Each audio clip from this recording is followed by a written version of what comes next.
wearing yellow and weighing 115 pounds, his professional record stands at 10 victories, including 3 by knockout with 3 defeats. From Sahulga Stable of Malay Balay Bukidnon, ladies and gentlemen, Marvin Fernandez.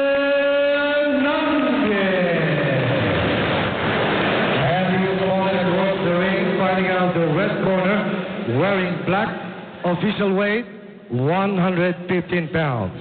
His professional record, 8 wins, 4 wins coming by way of knockout with no defeat.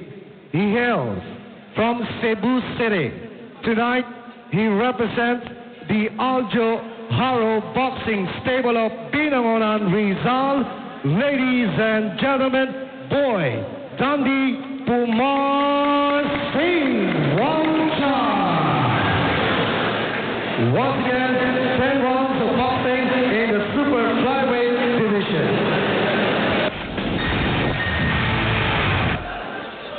Teka muna. Hindi yata pareho kaliwete. Sino nagbigay ng detalye niyan? Hindi kaliwete yung kita nyo hoga ng stance na pagka yung magkasalubong na ganito. Ito pong si Pumar ang Kaliwete. Kanan si Marvin Fernandez from Malay Balay, Bukidnon. And quickly shooting. Itong matangkad. Ginito makikita mo sa tindig. Itong si Boy Dandi Pumar na magkakapatid na siguro westerner yung mga magulang nito. Well, yung mga Pumar, well known in boxing as a boxing family. Yung kanyang mga kapatid, si Isagani Little Guns Pumar, si Rolando Pumar, si Gabriel Pumar, lahat yung mga Pumar nagbo-boxing yan. Ang ganda ng mga ano nila, yung mga nickname nila. Ito mamaya makikita nyo. Ano nga shooter ba tawag? Shooter ang tawag dito, yung isang kapatid niya, Little Guns. Tignan natin kung anong klaseng shooting meron. Ito pong si Pumar. Ito na siguro ang pinakabata doon sa brood of Pumar brothers.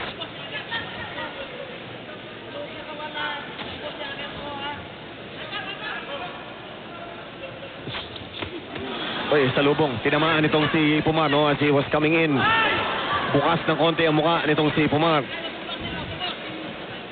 Well, kita-kita natin, no, pagpasok ni Pumar, bumubuka ang kanyang depensa.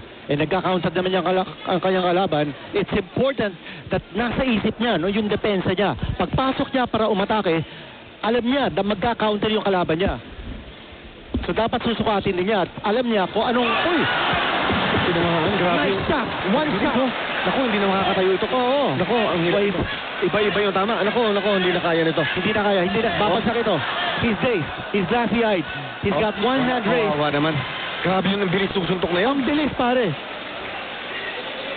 Pinag-uusapan lang natin, no? Yung depensa dapat gawin ni Pumar. Kasi nung pumasok siya kanina, tinamahan siya ng counter. Sabi nga natin, dapat isukat muna niya ang kanyang kalaban. Mukhang minutali ni Pumar ang kanyang trabaho sa laban na ito.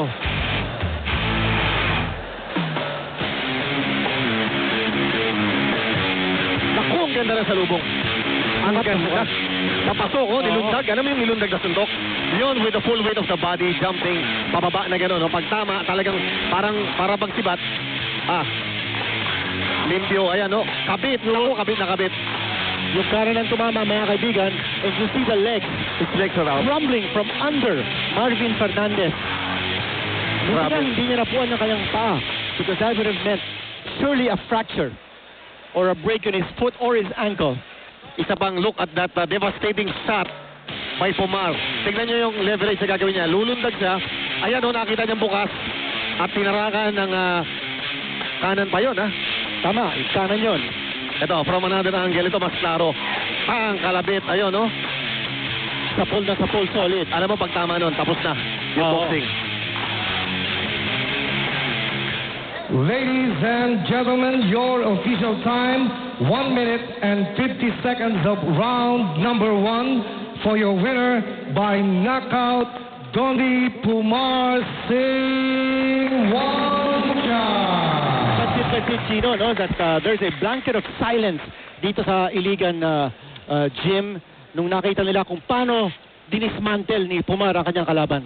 Sa bilis, hindi nakita. Sa yung mga iba. Kasi ang ginawa ho natin dito, wala ho tayong nilagay na tinatawag na yung widescreen o projector.